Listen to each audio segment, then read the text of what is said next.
Hi, everybody. Very excited to bring in today our Future Focused CXO talk, Stephen Springsteel. He is the CFO of Recurly. And without any delay, I would like Stephen to introduce yourself. Great. Thanks, Jay. And thank you for inviting me to attend. My background, currently, I'm the Chief Financial Officer for a subscription management company. Recurly handles or manages the subscriptions for a number of large companies like a Fubo TV, like a CBS, like a Paramount. We effectively run through our systems greater than $10 billion of transactions annually. Wow. So it gives you a sense of the magnitude and the volume of what we're seeing. I've been CFO, CEO for both public and private companies. I've taken 2 companies public. I've acquired greater than 20 companies. In fact, I recently acquired a revenue recognition company for, and I myself have been acquired 4 times. I've sat on the boards of both public and private companies and have chaired multiple committees on those respective boards. That's just my background in a nutshell. So my first question, Stephen, to you is that we all have gone through pandemic. Right now we are in a post-pandemic era and there is a lot of talks going on. So first question I would like to understand and ask you is, what are some of the best practices that you created, learned, adopted during pandemic, and what would you continue keeping in the post-pandemic area? The pandemic or the COVID era, it really brought to light that it's all about the employee. At the end of the day, employees not going to work or not being able to go to work, or how you go to work or how you perform your work, just change the world and change the way that we do business. I characterize it as it's all about the employee. Working remotely was something that historically you would accommodate maybe here and there, but now it's just a fact, the way that you do business in many office-oriented type of roles. And so it could be working totally remotely. It could be a hybrid situation, but it's definitely here to stay. And that's something that we need to accommodate. I'll talk about more about that in a second here. Offices, as we know them in the past, don't need to have these huge monolithic office structures. And so companies are downsizing their office requirements because it's a little depressing if you have this huge office and people go in and there's only maybe 20 people in a space that holds 200 people or 100 people. It feels kind of odd. How we handle offices and what we do with respect to offices is changing, and it's going to be changed forever. With the advent of remote work, you need systems that will help you accommodate that. It's not like you just say, okay, everybody just work remote and it just happens. There's systems that you need to accommodate that. We'll talk more about that later. And then there's the whole culture of remote. And what does that mean? And even more so is, how do you get the company culture to still be prevalent? Because company cultures are very much developed through word of mouth and seeing people on a day-to-day basis or a continuous basis. And maybe you go out for coffee or something together, or you stop out and get something to eat after work together. And so now it's a little harder to keep that culture. How are you going to do that? Yes. And see, I also run a company. So I believe that if your culture is wrong, then whatever strategy you have, it's going to eat it for the breakfast. So that was my following question, which you have jumped into, saying that how in this remote area you have ensured to maintain a culture, create a culture, and how do you see going forward companies would be in a position to do that? What we did is we went through and determined that of the issues that we need to address as a company now, culture was something that was a major activity. For our founders, it was huge in their mind because for them, culture is everything. They spent all these years building a company and building a culture, and now you have people dispersed geographically, and how do you do that? So there's a number of things that we need to do, and one of the things that we did is we focused heavily on the onboarding activities of new employees. In fact, this afternoon, I'm speaking on a video call with all of the new employees that came on in the last month, where it's the executive team. So they learn about each of the different executives. Here's what we do. Here's little side notes on Steve Springsteel. Here's what Steve does in his spare time. So you start to get to know people. And it gets back to, and this is an overriding theme here. You don't have that ability to just stop in somebody's cube and sit down and say, hey, Jay, how are you doing? And have that casual conversation and just, hey, let's just go whiteboard this in a conference room or something. So communication has to be something that is paramount in the way that you work, and it has to be top of mind. You need to do things to keep your hand or your finger on the pulse of the company. And by that, I'm doing things like company surveys, pulse surveys, where every quarter you do a survey to just find out how they're feeling, some things that we need to improve on. And it's pretty interesting that comes out on that. And you do the analysis on the results, and you can find the pockets of the company that seem to be working really well, in the pockets where people are saying, gosh, it's kind of hard doing my job in this kind of environment. For example, SDRs and BDRs, they're so used to sitting across from each other and learning from each other real time, hearing how does the other person handle a call or tech support, how do they answer a question? And now you're doing it remotely, and so that makes it tough. You have to communicate a lot more. One of the other things that we did is we eliminated annual performance reviews. Everybody hates doing them, and it's kind of a waste. And so what we went to is periodic check-ins. So every quarter, it's incumbent upon the manager to have a check-in with their employee and cover a multitude of topics. And it's not so much, hey, let's just check in and we're going to talk about the action items that you have. It's, I want to understand about you, the individual, and how can I help you? And what can we do? And what are your career aspirations? How's that going? What do you want to do? And so you have these check-ins with people, and you can talk about performance and so forth, but it's really focused more on the employee. And that's how you have to stay in touch as well. I completely relate to you. I think this is a brilliant point you're making, saying that connect as individuals, right? Everybody has their own strengths, right? If you use people in the right seats, they definitely perform well. That leads me into my further question. What are some of the technologies and how has technology really helped you, and what initiatives you have taken in technology space to really create that long-term system of culture? Good question, because you can't do everything manual. And so how do you systematize that culture? How do you systematize getting work done? How do you make things happen in the flow of work and not have a tax on people to do things? And so there are areas like, as an example, the check-in process that we talked about. There's a variety of technologies out there that enable. You can start off very easily just doing it on spreadsheets or whatever. If you want something more robust, there's a number of technologies that you can do that. We use OKRs, objectives and key results, at our company, and it's pretty common. And some people just use KPIs or a hybrid of the two. But again, there are a number of technologies that facilitate that people, no matter where you are in the world, you can go online and see how all the different groups are doing relative to their OKRs. So those are the types of systems that probably, from a remote work perspective, the most relevant. The one thing that I will say about systems is before you try to build a system yourself, you need to fully understand what's involved. And you really need to get people that are experts in the area, because it's very easy to say, this is like a hole that you can go down and it's hard to get out of. We'll just do it on Excel, or we'll just do it on Word or something like that, or Google Doc. When you try to systemize things, be careful of what you're getting into. If you decide you want to do online commerce and you're going to sell your product online and you want to sell it online, make sure you know what you're getting into, because there's a lot involved in that. And make sure that you're making the right technology selection and you're partnering with the right implementation partner that can get you up and running and can make sure that it's addressing all of your needs.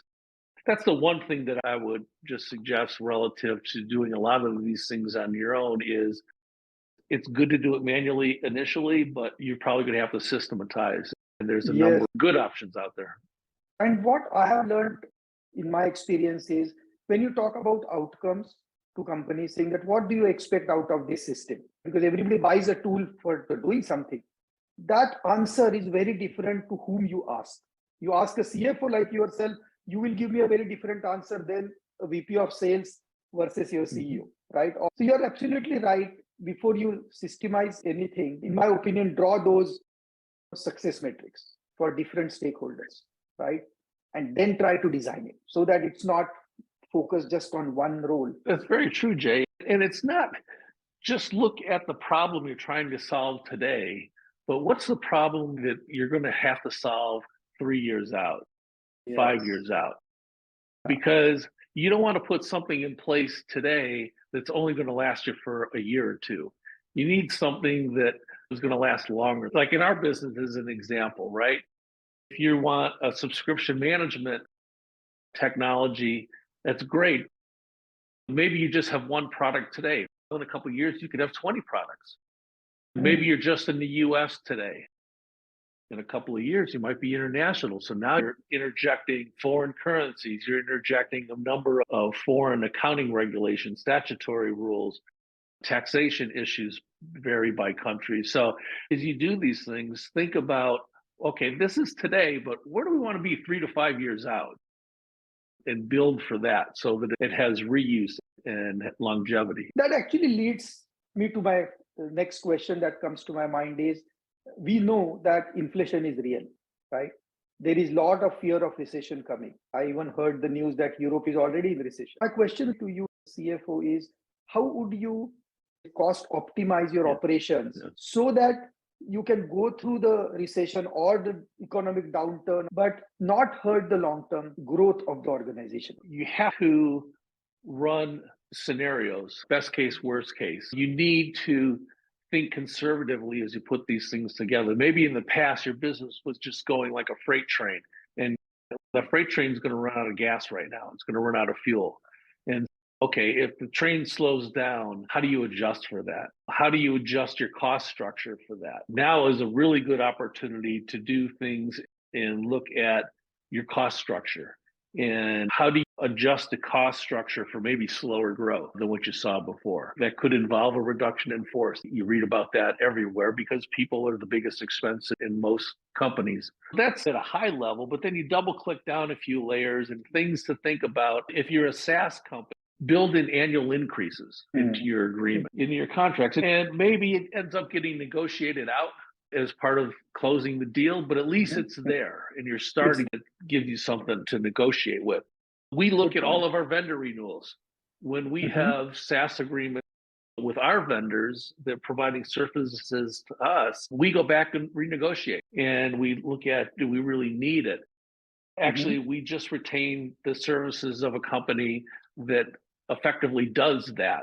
And there's a number of them out there. But what the company does is they provide, in a sense, like a negotiating service for the companies. And so they know, as an example, that here's what Salesforce always offers. Here's what Oracle offers. They know here's the best time to negotiate that.